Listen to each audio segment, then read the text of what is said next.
बिस्मिल्लाहिर्रहमानिर्रहीम। अस्सलाम वालेकुम। आज 1 अगस्त बरोज़ सोमवार हम बात करेंगे दो अहम इशूज़ के हवाले से। Attorney general of Pakistan Ashtar Ausaf की तरफ से भी ख़त मंजर आम पर आ गया है और ये जुडिशल कमीशन ऑफ पाकिस्तान के इजलास के हवाले से ख़त है। मैंने आपको बताया था कि काजी फैज़ ईसा साहब की तरफ से ख़त आना था जो ना आया, और पहले ये इंतज़ार करते रहे कि काजी फैज़ ईसा साहब दोबारा जवाब देंगे चीफ़ जस्टिस उमर बंदयाल साहब को। लेकिन मैं समझता हूँ कि जो हो गया, कोई भी थोड़ा सा भी अगर चीज़ों को समझता है तो वो दोबारा पंगा नहीं लेगा, क्योंकि उमर बंदयाल साहब ने इनका पक्का इलाज किया है। अब इनके पास क्योंकि अटारनी जनरल अशतर औसाफ का नाम इस्तेमाल हुआ, उन्होंने 5वां वोट दिया डेफर करने का, और जिसकी बुनियाद पर मरीम नवाज़ का सारा जो खेल था उसको बिगाड़ के रख दिया गया और खेल तबाह बर्बाद हो गया। उसमें फिर मरीम नवाज़ ने अटारनी जनरल पर जोर दिया और अटारनी जनरल ने फिर एक वजाहती ख़त जारी किया है चीफ़ जस्टिस ऑफ पाकिस्तान को। बड़ा दिलचस्प ख़त है, उसकी तफसील मैं आपके साथ शेयर करूँगा। पहले हम बात कर लेते हैं इलेक्शन कमीशन के तर्जमान की तरफ से, जो मैंने आपके साथ शेयर किया था कि पाकिस्तान तहरीक इंसाफ की हुकूमत पाकिस्तान तहरीक इंसाफ के ख़िलाफ़ इलेक्शन कमीशन ने 2 दर्जन से ज़ायद फ़ैसले दिए हैं और उनके पाकिस्तान तहरीक इंसाफ के ख़िलाफ़ फ़ैसले दिए हैं। अब तर्जमान इलेक्शन कमीशन ने प्रेस रिलीज़ जारी की है और जो इल्ज़ामात लगाए गए थे एक एक का जवाब दिया है, और बड़ा टफ़ टाइम मिल रहा है इलेक्शन कमीशन को। तर्जमान इलेक्शन कमीशन के जो जवाब हैं वो भी मैं आपके साथ शेयर करूंगा। पहले हम बात कर लेते हैं पाकिस्तान स्टील मिल से अरबों रुपए की चोरी का मामला जारी है और ये मामला FIA के पास पहुंच गया है। आप जानते हैं कि एक वक्त था कि वहाँ MQM का राज था स्टील मिल पे, फिर पीपल्स पार्टी का तो हमेशा ही राज रहा है, और ये वो लोग हैं जिन्होंने स्टील मिल का बेड़ा गर्क किया है। वहाँ की जो यूनियन है स्टील मिल की, वो हमेशा से बिलावल हाउस के कंट्रोल में रही है। और आप जानते हैं कि चीफ़ जस्टिस गुलजार जो साबिक चीफ़ जस्टिस थे, उनकी तरफ से बड़े अच्छे फ़ैसले आए थे, और ये वो लोग हैं जो तनख्वाहें भी ले रहे हैं और स्टील मिल भी बंद पड़ी है। स्टील मिल बंद पड़ी है, तनख्वाहें जारी हैं, और अब उन्होंने चोरी करवाना शुरू कर दी है क्योंकि कीमती सामान पड़ा है स्टील मिल में और वो हुकूमत पाकिस्तान से तो चल नहीं रही। अब वहाँ चोरी और 10 अरब रुपए का मटीरियल गायब हुआ है सिर्फ स्टील मिल में। और ये जो वफाकी वजारत सनत व पैदावार, अब उसने हाथ खड़े कर दिए और उसने ख़त लिखा है FIA को, जिसमें पाकिस्तान स्टील मिल्स के मुख्तलिफ महकमों में चोरी से मुतल्लिक़ इंकशाफात के हवाले से दरख्वास्त की है कि तबाही मच गई है स्टील मिल में और जरदारी माफिया हर चीज़ बेच के खा रहा है, बराए मेहरबानी इसको बचाया जाए। डायरेक्टर जनरल FIA को लिखे गए ख़त में यह कहा गया कि मुख्तलिफ महकमों बशमूल मेन प्लांट में चोरी की वारदातों का इंकशाफ हुआ है। इदारे की अंदरूनी तहकीकात के दौरान सीनियर इंतज़ामी अफसरान और सिक्योरिटी अमले की मिली भगत के भी सबूत मिले हैं, जिसके शवाहिद फराहम कर दिए गए हैं। ख़त में कहा गया कि 27 जुलाई की रात को 50 चोरों का एक गिरोह प्लांट एरिया में घुस गए और अरबों रुपए मालियत की अशिया चुरा लीं, जिनमें तांबा और कीमती वायर्स शामिल हैं। स्टील मिल्स मुलाजमीन वाले ऐसी चोरियों में सिक्योरिटी डिपार्टमेंट और मुस्तकिल मुलाजमीन खामोश तमाशाई बने रहते हैं। वजारत सनत और तिजारत ने FIA से इस्तदा की कि इन चोरियों की आला सतह पर तहकीकात कराई जाएँ और इंतज़ामी और माली बेकायदगी, गफलत और चोरियों की सहूलतकारी में मुलव्वस मुलाजमीन, अफसरान, बोर्ड ऑफ डायरेक्टर्स और इंतज़ामिया के ख़िलाफ़ शफाफ तहकीकात कराई जाएँ और कौमी असासों को लूटने वाले मुलज़मान को कैफ़रे किरदार तक पहुँचाया जाए।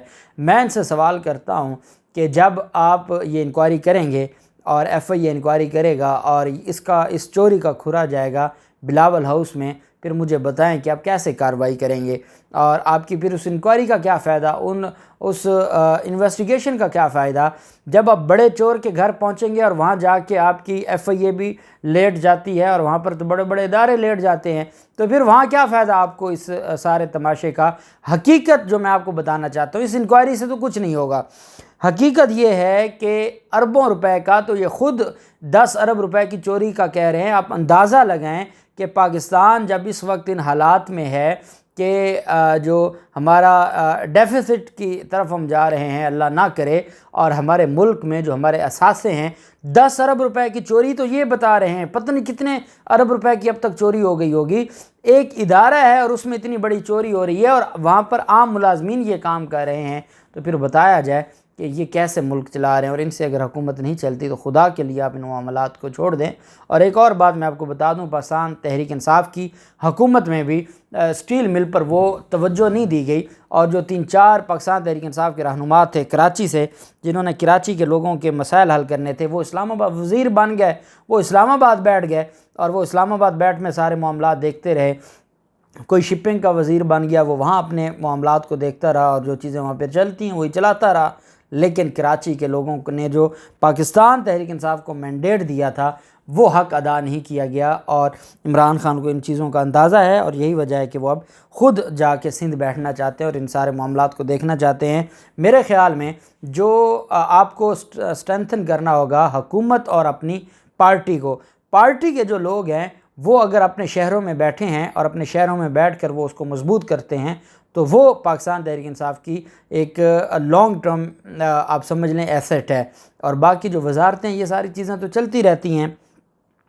दूसरी तरफ इलेक्शन कमीशन के तर्जमान की तरफ से जो स्टेटमेंट आई है और वो कहते हैं जी कि चंद फ़ैसलों और चंद फ़ैसलों और वाक़यात से मुतल्लिक़ गुमराह कुन प्रोपेगेंडा किया जा रहा है। इलेक्शन कमीशन ने किसी भी हुकूमत को इलेक्शन अमल में मुदाखलत नहीं करने दी। उन्होंने कहा कि सेनेट इलेक्शन में सीक्रेट बैलेटिंग पर इलेक्शन कमीशन के ख़िलाफ़ प्रोपेगेंडा किया गया। कौन से इलेक्शन सीक्रेट बैलेट पर होंगे, आइन के आर्टिकल 226 में वाज़ेह है। आइन के आर्टिकल 226 की वजाहत आप करने वाले हैं या सुप्रीम कोर्ट ने वजाहत करनी है? तशरीह का हक़ आइन ने आपको दिया है या सुप्रीम कोर्ट को दिया है?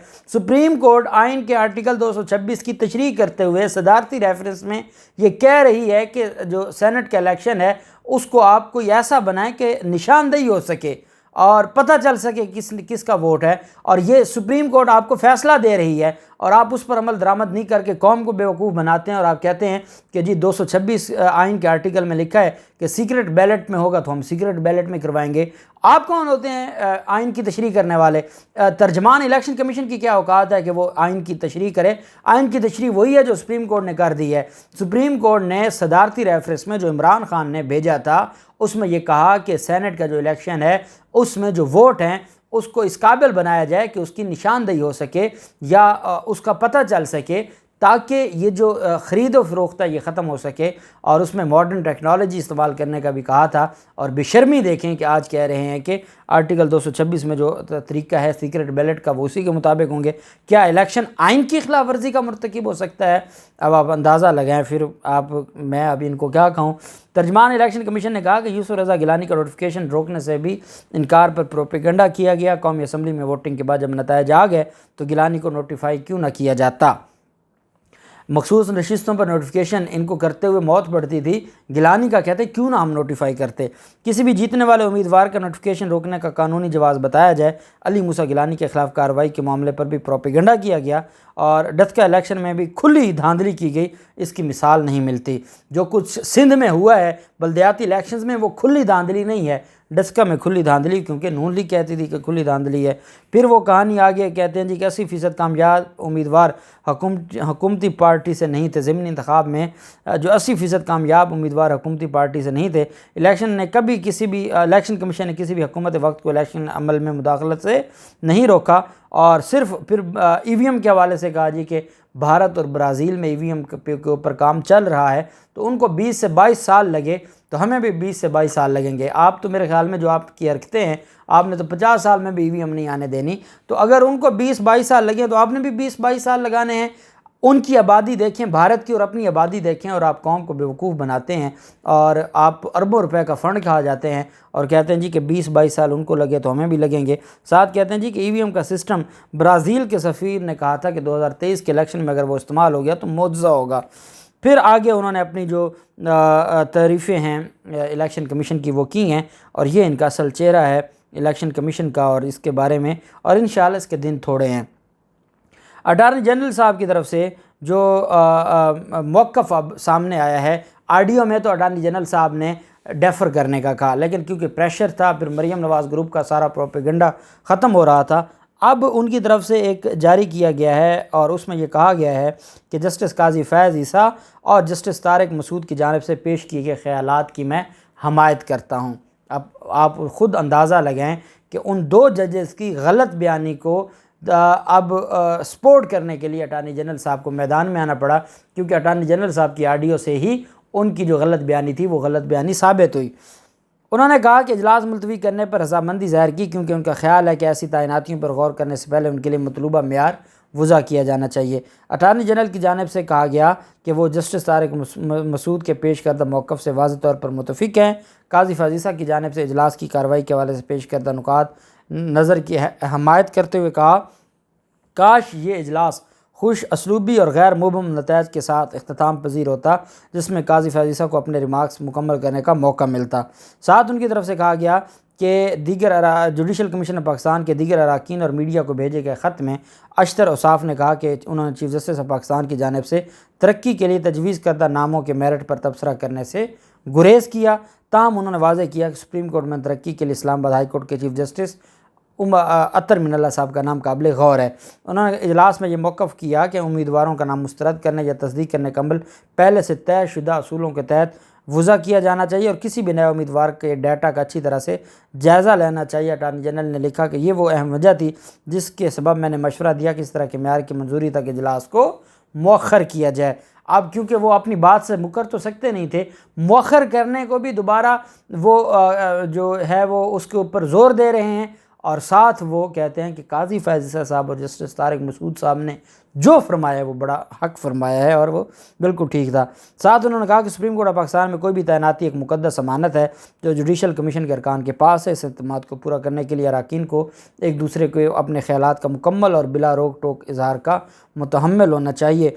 मैं तो हैरान हूँ। अच्छा, ये लंबा चौड़ा ख़त है और उन्होंने उस ख़त क्या कहा है जी कि काजी फ़ाज़िसा साहब तकरीर कर रहे थे, उमर अता बंदयाल साहब चले गए और वो सारी चीज़ें। मैं उन लोगों पे हैरान होता हूँ कि जो मिडिल पास, मैट्रिक पास और बीए पास लोग हैं और जिन्होंने ना आईने पाकिस्तान पढ़ा है, ना उनको किसी बात का पता है, ना वो हाई कोर्ट के जजेस की, जिन जजेस की ये तारीफ़ें करते हैं उनकी, और मैंने देखा है जियो के ऊपर वो सुप्रीम कोर्ट के वो 3-4 जो रिपोर्टर्स हैं उनको जियो पर कभी सलीम साफ़ी बिठा के बैठता है, कभी शाहज़ेब खानज़ादा, और उनसे मशवरा हो रहा होता है, उनसे पूछा जा रहा होता है कि सुप्रीम कोर्ट में जो जजेस की तैनाती है, अतर मिनल्ला साहब कैसे जज हैं, फ़लाँ कैसे जज हैं। मैं हैरान होता हूँ, इनका क्या लेना देना। इन्होंने उनके 10-15 साल के जो फ़ैसले हैं उनको पढ़ा है, इनको कोई कानून का कोई इल्म इनके पास है। ये कौन सा क्राइटेरिया है कि उन लोगों को बिठा के डिस्कस किया जाता है कि सुप्रीम कोर्ट में जज किसने लगना है। ये हमारे मुल्क का हाल है। अल्लाह पाक हमारे मुल्क पर रहम करे। बहरहाल ये जो ख़त था, इस ख़त से भी कोई फ़ायदा नहीं हुआ मरीम नवाज़ ग्रुप को, और जो उमर अता बंदयाल साहब ने शार्ट खेली है उसके बाद बस इनका पूरा जो झूठ बेनकाब हो गया, प्रोपेगेंडा अपनी मौत आप मर गया, और इंशाअल्लाह जो बाकी केसेस हैं उनका फ़ैसला मेरिट पे होगा। अल्लाह पाक पाकिस्तान का हामी नासिर हो। बहुत शुक्रिया। अल्लाह हाफ़िज़। पाकिस्तान ज़िंदाबाद।